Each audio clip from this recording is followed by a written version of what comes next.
Let's get started. Our first speaker is Professor Lina from Harvard University. So Lina, all yours. Thank you, Alejandro, for the introduction. And thank you, Maria, Alejandro, and Duncan for organizing the workshop. It's a great pleasure to share our recent work on learning and control for residential demand response program. This is a joint project between Harvard and ThinkEco, which is an IoT company that specializes in residential demand response. So we have worked together for the last few years. I also would like to thank all the students who contributed to this study. Xin and Yin, they are senior graduate students in my group, and they will be on the job market in the next couple of years. Yutong was an undergrad student within my group and now doing a PhD at Yale University. So without further ado, let me start with a quick motivation of residential demand response program. So everyone heard about the unexpected winter storm earlier this year in Texas. So to cope with the winter storm, the ERCOT had to perform rolling blackout. So millions of people's lives got affected and some people even died. If this winter storm was rare and summer heat actually become more and more often, but unfortunately and similarly to cope with the extreme hot weather, the power companies take similar actions, calling rolling blackout. So after Texas winter storm, I listened to a few different NPR podcasts, and Professor Le Xie from Texas A&M made a very good comment in one NPR interview. So instead of doing the blackout, how about we just ask people to perform demand response? For example, people just keep the essential load. So in that way, no one's life is in danger. Another motivation for the demand response is this, one of the reasons that we have seen more and more rare extreme weather is due to the climate change. So in order to slow down the climate change, we are deploying more and more renewable energies. So here is increase of the global renewable energy capacity. So on the one hand, the renewables, they bring cleaner energy, but on the other hand, they also bring challenges in balancing the supply and the demand. So I think everyone in the audience are familiar with the dark curve that's caused by the increasing penetration of the solar energy, because the generation is heavily depending on the weather conditions. And also when we zoom into the details, zoom into the faster time scale, we also see many fluctuations. So here are two examples from the solar generation and the wind generation. Another motivation for us to do the demand response is in order to waste the renewable energies, how about we going to match the demand, to control the demand to match the supply so that we can really take advantage of the increasing renewable energies. So now when we dive into the demand response, for this talk, we're going to focus on the residential demand response. So why residential? When we dive into the energy, the consumptions of the global assumptions, this is the one example you can take it. So the residential demand actually consists the largest share. And this is a recent data that I got from the EIA. I think this is just 2020, the data. And you can see the residential still is the leading energy consumption component.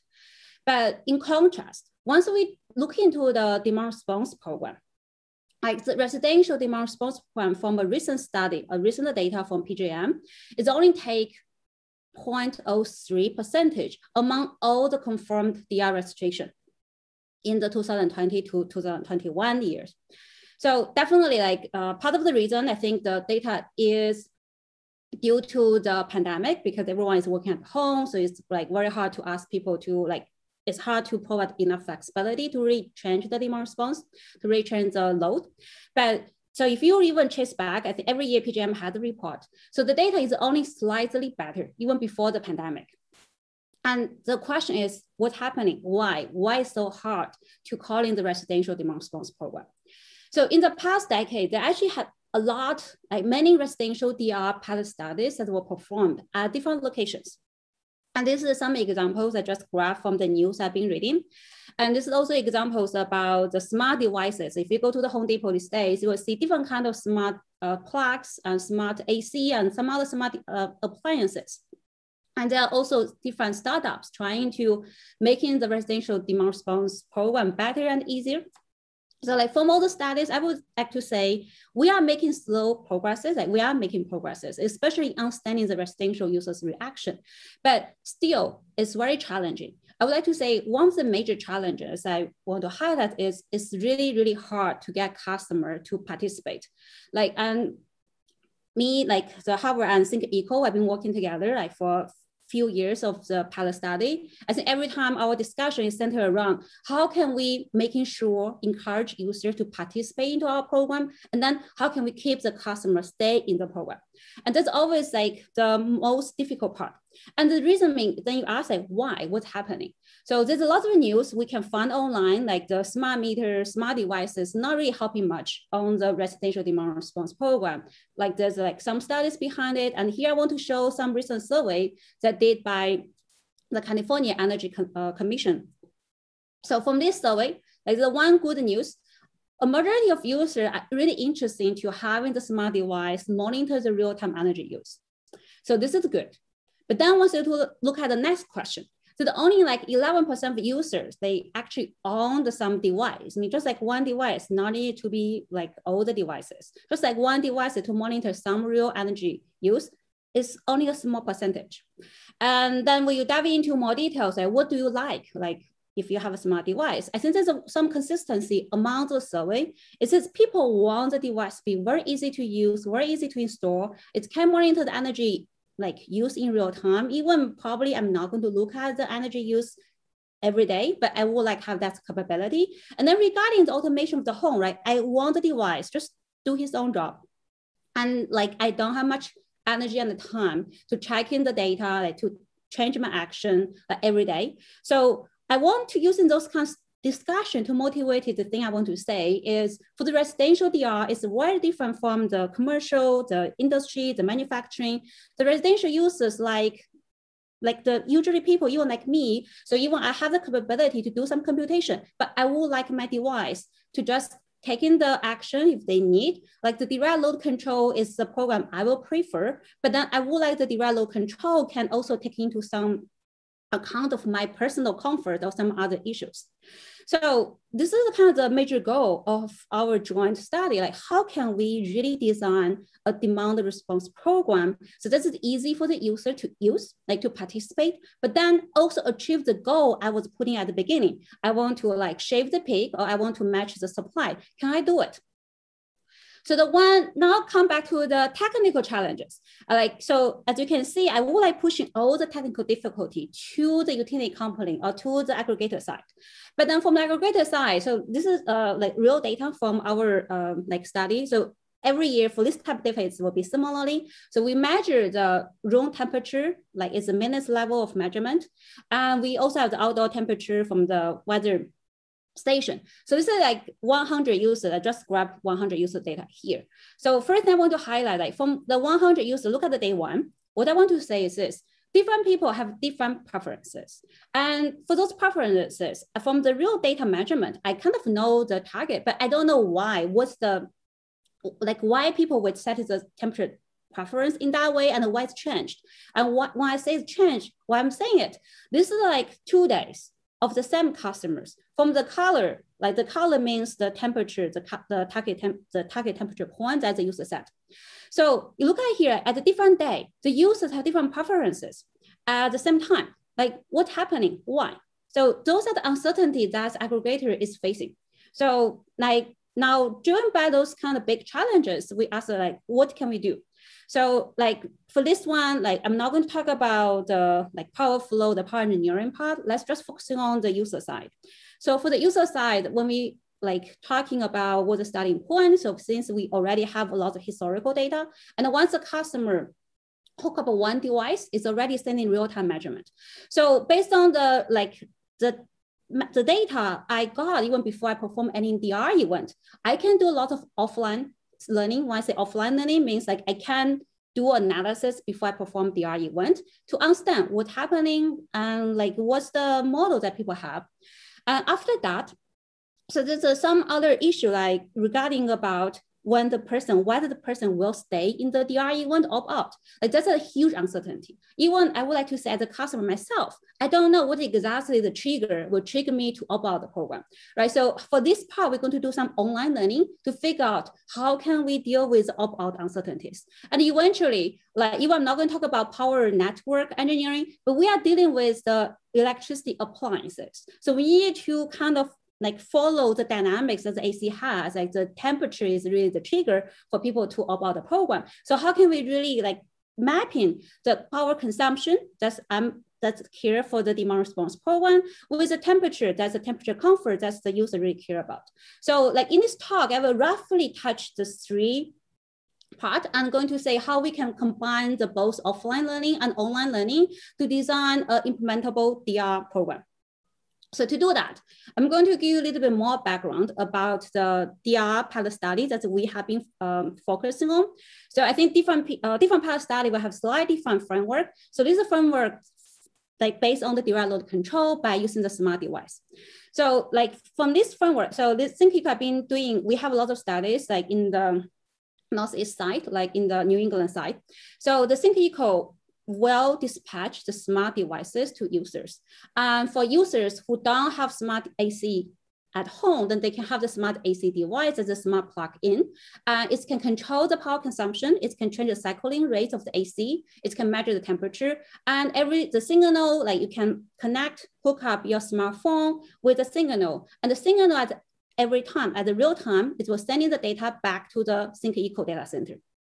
So for each AC unit, like before those kind of DR event, what he will send in the real time, like minutes-based measurement. What the measurement has is included the power consumption of the current AC, the power consumption, and the target temperature that have been set by the users, and the current room temperature because we have the sensor like put in the house, and the status off and on means what the AC is on or off.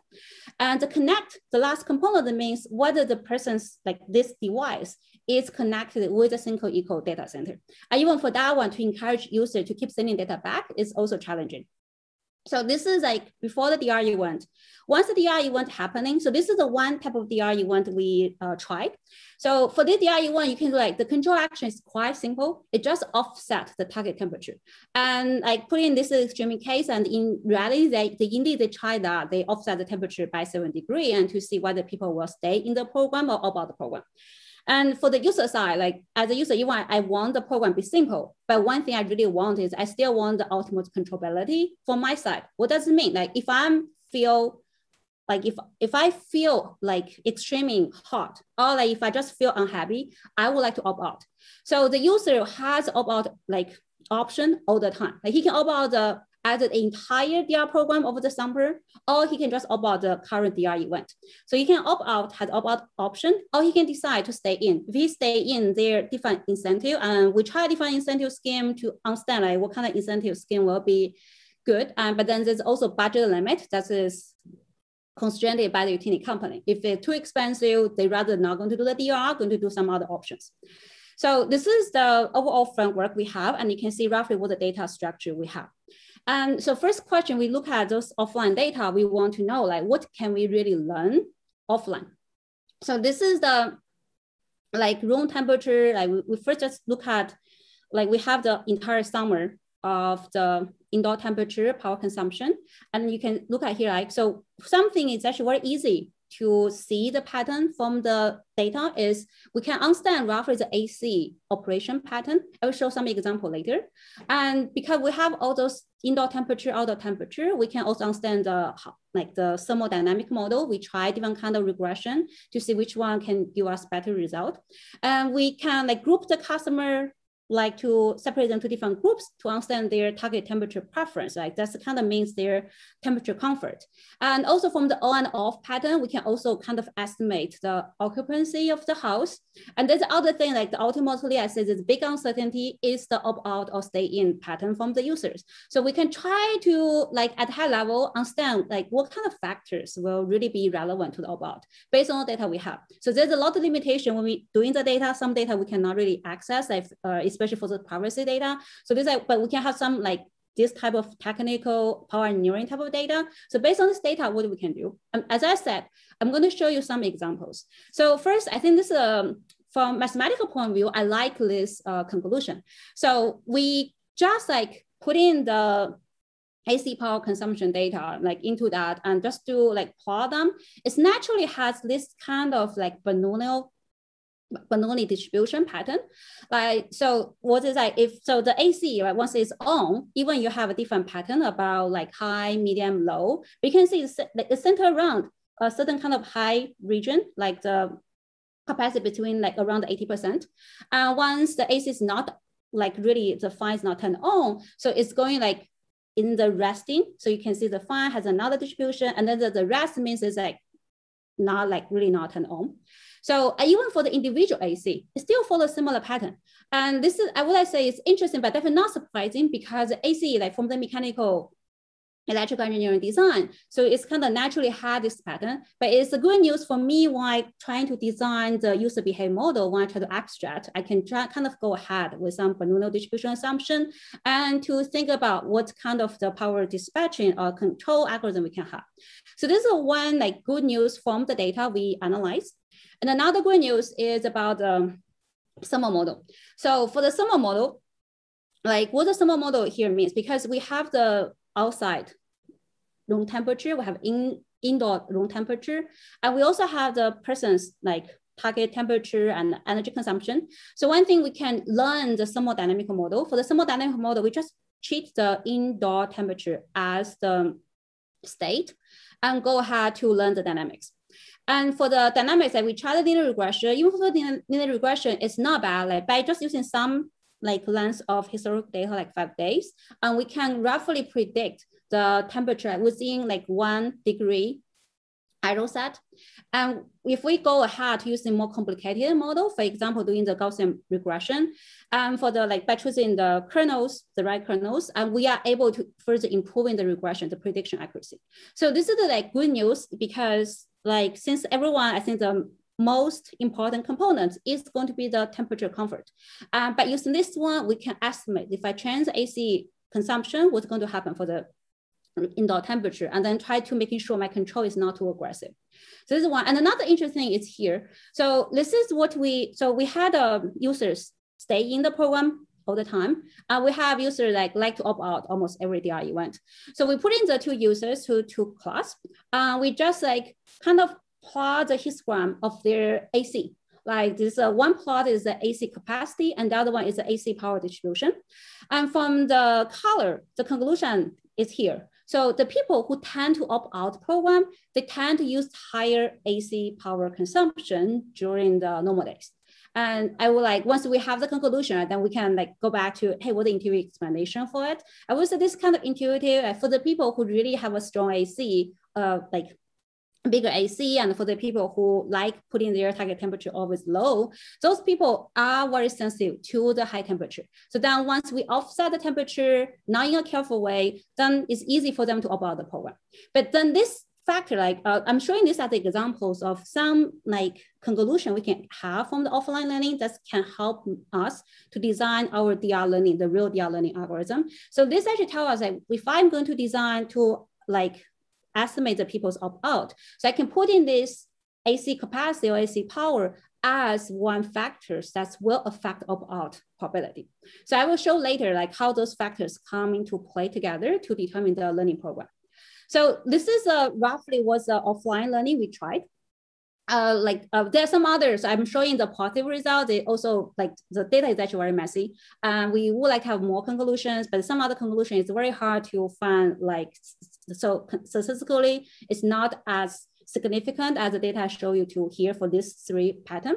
So now let's move to the real DR event, right? So for the real DR event, what is that happening?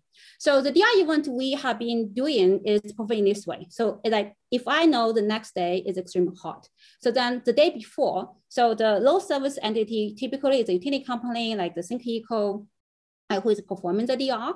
So he will like send a message to the smartphone, tell the users next day between 2 or 6 p.m., for example, we were going to perform a DR event. And roughly the company will also tell the user what they will expect And that's actually like set by the regulation. Like you have to tell users something. You cannot just go ahead blindly control their device. So that's what we like at the preparation period. So at the preparation period, then so there's some section what happen is some users will choose to opt out even at that stage. No, like, hey, next day I have an important event that's happening in my house. I'm not going to participate. And the other one, even 2 years ago, we already had like 20K customers. So like for some, like depending on the weather condition, I probably don't really need the 20K customer participate at the same time. So the one question I want to study is like to select the users who actually will cooperate. So that's selection period, and we call that as like preparation period. Try to select the user, or try the user can decide whether they want to stay in or not stay in even before the real DR event. So once the real DR event happening, right, there's the implementation. So I'm going I can directly control the AC offset, temperature offset, or I can change the cycling rate to change the power consumption rate. So for the low control, the real time, then some customer choose to opt out. Because probably the temperature is actually unexpected, right? So he think he can like take 80 degrees, but in turns out he cannot really take in the 80 degrees. So then he will choose to opt out the program.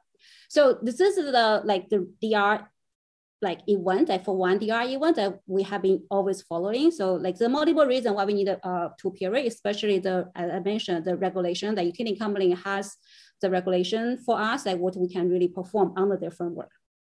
So now come back to each period. So I would say that kind of 2 different problems, even at this period. At the preparation period, as I mentioned before, so I can, if typically we have a budget, we have as a utility, as the low service entity, so we have a total budget. So based on the total budget, right, I'm going to select the users who can contribute and who will stay. So, but this question is that without really running the real DR program, no one can say whether I can really stay for the entire program or not, especially we have a reward budget. So, and this question, like the first question during the preparation period is this: how can we select the right users? And at the implementation period, because each DR program that we have been working on at least 2 hours, and sometimes it's often like 4 hours. So during the 4 hours period, how can we really optimally control the load in real time? As you can see, that people will opt out if the temperature really going high, or going to the temperature that he didn't know he cannot really take.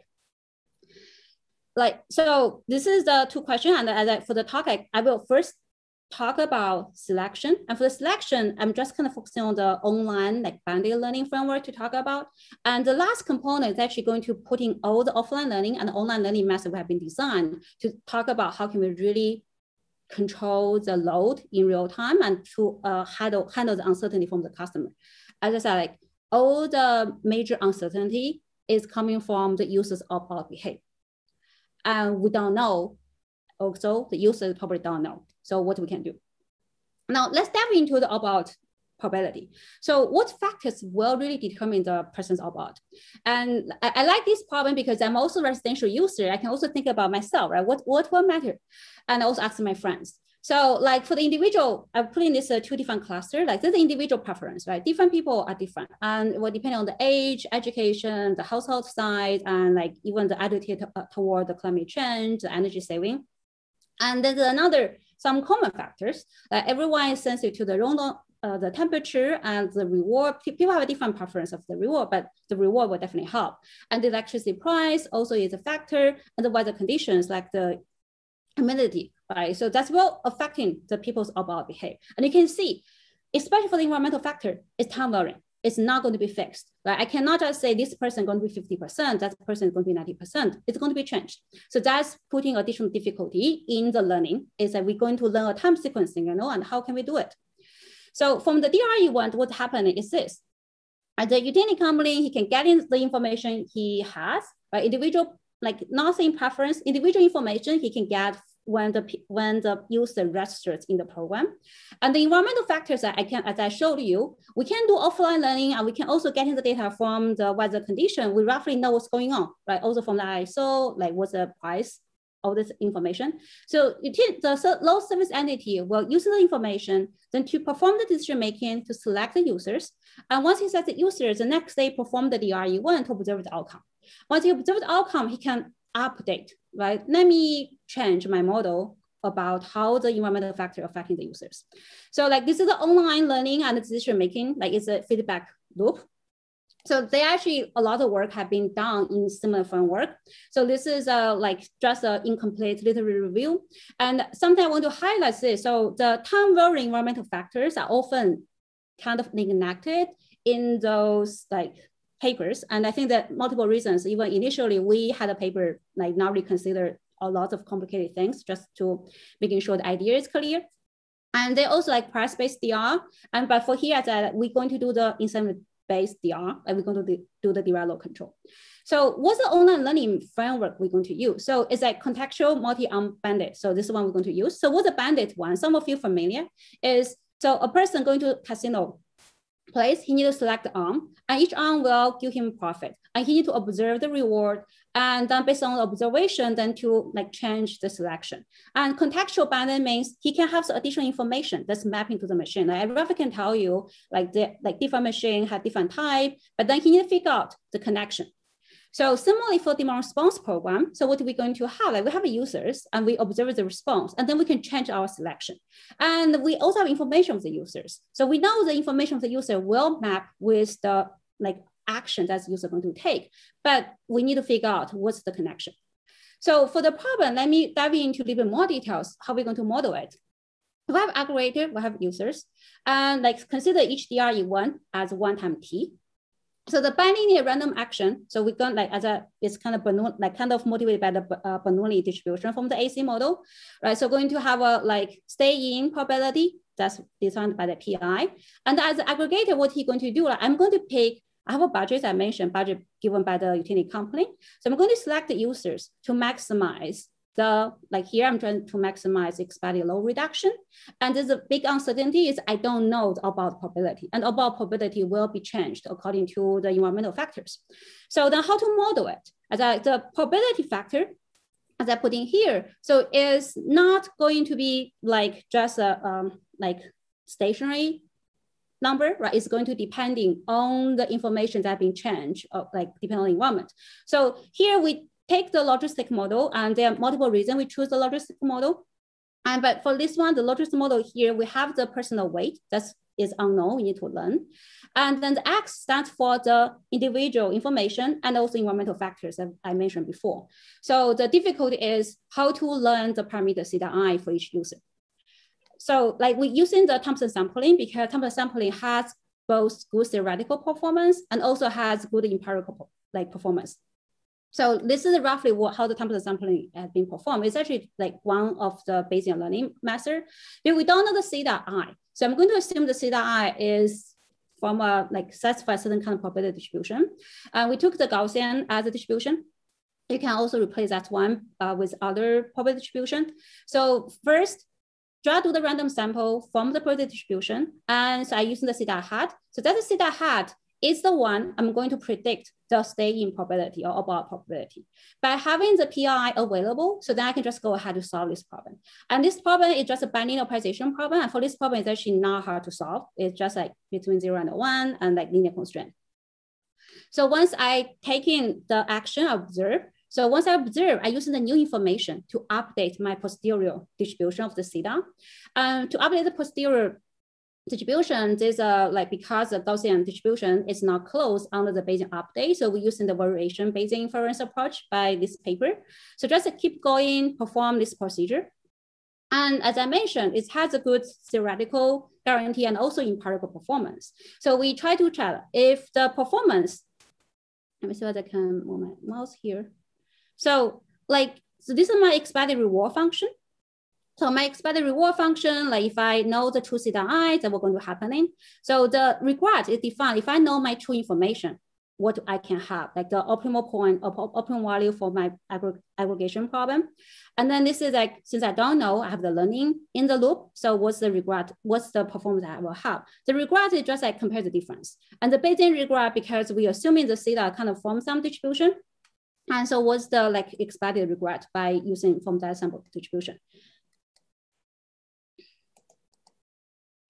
And like theoretically, we actually can show this one has sublinear regret, and typically it means by doing the Thompson sampling, we can learn the underlying truth data gradually, and the learning rate is not slow.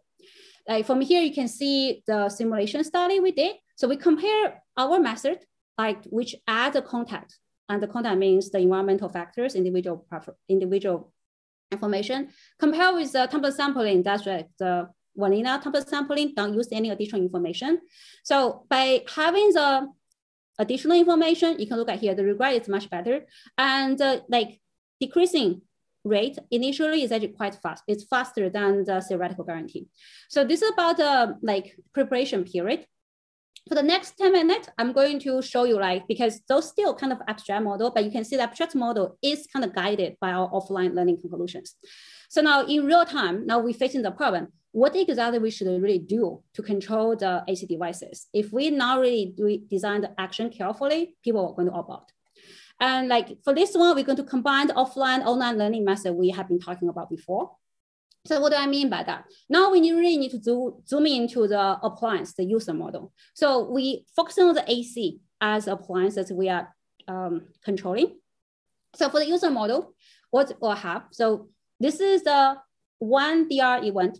The DR event has a time period. So right now, this one is the DR event time period, from 2 p.m. to 6 p.m., for example. So the AC power, each AC has his own constraint. Has a maximal, lower, and also because the power consumption. So when you really change too frequently, no one really like it. So we also had that we can put in additional constraint to show how smooth we want the action going to be. And the users opt out. Again, right now, it's not just one opt-out decision. So we put in each time period, I say every 15 minutes is 1T here. So he has a 1 probability. And this one is going to be, it's going to be a stochastic process. If previously already opt out, typically from our data, if people opt out, they will opt out the entire DR event, they're not going to come back. So if previously I opt out, then I'm going to opt out. So that's what happened here. And if previously I'm stay in, and the probability for me stay in following this is a Bernoulli distribution, and the probability determined by these factors. So what are those factors means? Those factors are actually the numbers I showed to you before. So one thing really important is the indoor temperature. And for the indoor temperature, I can learn from my offline model. So because this one is really crucial for people to stay in the program. And so there's another one I put in here, the D is accumulated discomfort. Sometimes I think people, you can relate the experience with your own experience, right? If you just 10 minutes with hot weather, probably is okay. But if half an hour with 80 degrees, that's too much. So we, instead of just reacting to the indoor temperature instantaneously, we have another number to kind of accumulate discomfort that has happened before, has happened throughout the entire process. So this, and there's some other factors I put in there, because any other information you can put in here. I put in one example. This example means hey, what the reward is. If I have additional information, I can put in additional information into here, the education, the age, the household composition. I can put in those information as additional factors. So this is the summary of the user stochastic model during the DR event, right? The 1 means stay in. If he stay in, he has the probability to stay in, but also has the probability to opt out. And the probability, as I mentioned, will determine all those factors, all the things you can consider, you can put it in, and depending on the utility company, what he want to put, how much information he has. And if he is opt out here, then he will opt out all the time. And that's from our data, that what it shows. So, and the question is, how can we determine the yield to making sure people stay in? But on the other hand, I can use in the DR to maximize load reduction, trying to match the supply. So that's a question from the utility side. So back to here, let me put in a summary, right? Some things, a lot of things I already have, very easy to learn from the offline. And there's a other component, there's a 2 components here. So one to understand the indoor temperature model. And the other one is to the opt-out behavior. So the 2 components, that's the difference between how to use the data in a, I would say in a wise way, is so for the thermal model, as I showed you before, we can do the offline learning and we can get in pretty good accuracy. And opt-out behavior is really time varying, changing, and it just I wouldn't say this is a bad solution. I do the online learning, but this is a solution we have right now. So we kind of do the similar thing. We model the opt out behave or stay in behave according to the logistic model. And we can put in all those W. This is the factors you can consider put in to estimate those parameters, the weight. And the question, how can we learn the theta? And here, when we learn the theta, we actually can really learn the theta even in real time, because if I put in the each t at every 15 minutes, so every 15 minutes, I got information feedback, so I can update. So like the way we're going to do, like for that part, we're going to do the Thompson sampling. So then at the aggregator side, so this aggregator side, I'm putting 2 examples, but I think depending on the utility component, right, we can change what example I want the DR program to do. So the first DR program, this one is just maximize the total load AC, like maximize the load reduction or like minimize the total AC load. So this is a summation of the load. And the last term, this one is trying to, because if I just maximize AC load, like, and I don't care about people's about behave at the end of the DR. So then turns out I'm going to just put in extremely high temperature for everyone. So that's actually not really good. It's going to affect the next DR you want. So that's why we also have another weighting factor to determine, making sure the user is not going to opt out even at the end of the program, because that's going to affect my future DR program. And this is like technical thing, how to connect my control is my control action. And this is a state variable, is a person stay in or not stay in. So this is the one DR objective, and then the other DR objective, like for example, if I want the people to check a trajectory and like whether to provide the ramping for the system maximize match the supply on certain supply. So like that means we have a trajectory. I want the total power consumption to satisfy the trajectory, what we can do. And similarly, this term is about making sure people can still stay in the program, like the last decision variable is not that bad. So this is just 2 examples. Like you can change this system to be more complicated. If people care about the power network constraint, so that's where it can be changed. So it can be adding into the power. We can add the power flow into the constraint part. So now about the solution. So once we change that, I think on the high level to do the problem settings, this is kind of based on different problem, different structure will emerge. So for the first one, if I just want to maximize the load reduction, as you can imagine, the coupling doesn't matter, especially I'm not considering the power flow constraint. So I can make this problem to be individual users decision problem. I can just design the decision for each user. And for that one, like we have an analytical solution. And for the other one, then it's increasing the coupling. So once increasing the coupling, the way to do it, right, is similar to how people handle the optimal power flow problem. We can introducing additional variables and introducing the dual variables to coordinate and to making sure that, hey, eventually the total summation is equal to the load. And as I mentioned, this one can be replaced by the power flow constraint if I really worry about the line capacity or other constraint. So in summary, I think right now everything will become clear. So we're going to put in all the things we have. So first, because we have the big uncertainty right now is the stay in of our probability. So we will sample the probability from a power distribution, and then we're going to solve the AC control, like what I was showing to you before. And doing that optimization, and I perform the DR event for 15 minutes, getting the information feedback, and then to update, and then to solve the AC control for the next 1 hour. So this step 2 phase, right? We can solve this one as a receding horizon fashion. Right now, say before the DR event, then I just need to determine the whole DR event, because that's probably the weather, even the weather condition can be changed. So this is the overall framework. And by performing that, so this is if you're interested, so all the paper have been accepted to smart grid transaction already. So we have the detailed procedure how to perform, and I one thing I want to highlight is for the user side. I think the user side just need to do one thing. If you're unhappy, opt out. Otherwise, just stay in, don't worry, and all the rest of things going to controlled or taken care by the load service entity. And so we, for this one, because you can see once we're putting all those power engineering into the model, it's hard to have the theoretical performance guarantee, but we did a simulation to see how good the approach is. So, and we're still using the regret as the way to judge the performance. And we also this is the AMS DR event. For the real control, it's 2 hours, but then typically every summer there's a multiple DR event. So you want to see for the multiple DR event was the accumulated regret. So there's just 3 slides for some simulation result. As I mentioned, the offline learning, if the data quality is not really bad, it can do a very good job. So this is about the prediction and we did using 5 days and to predict. So we actually predict for the next 3 days. Pretty good. I would like to say the accuracy, like this is I'm going to predict 45 minutes, like it's going to just like within 1 degree accuracy. And so now about the model I have. Before, like we pick one, right? One is maximize load reduction, and the other one is to checking the load.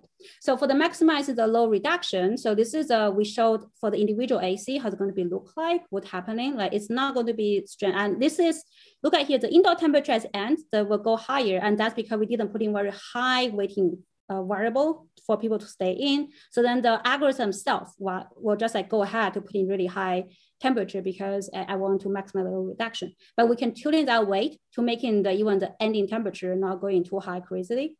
And so this is a compare with the simple DR action. That's like our collaborator has, like they did like a few years ago, they just raised the temperature by 3 degrees, 5 degrees. And you can see here, by doing that control, we can do a much better job, including the maximize the load reduction because we can minimize the up-out rate. And similarly for the check-in performance, like we just put in one target, like can I reach that target?